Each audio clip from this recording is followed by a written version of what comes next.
Planet-heating methane spewing into the atmosphere from the damaged Nord Stream pipelines only has a modest impact on climate change, say scientists, but sharply highlights the risks of fossil fuel-driven greenhouse gas emissions.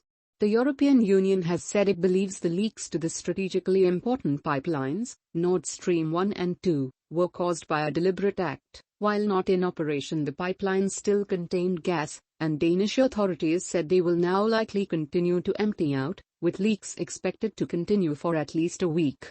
With only rough estimates available as to how much natural gas might bubble up through the Baltic Sea, scientists expressed concerns about climate and environmental impacts, but stressed that the amounts of methane involved were a tiny fraction of global emissions. This is the subject of much uncertainty, although some experts and organizations have attempted to calculate the potential amount of gas in the pipelines.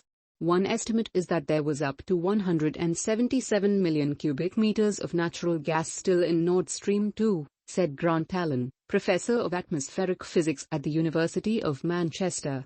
Greenpeace have figured to roughly estimate that the leak emissions could be equivalent to 8 months of Denmark's total greenhouse gas emissions.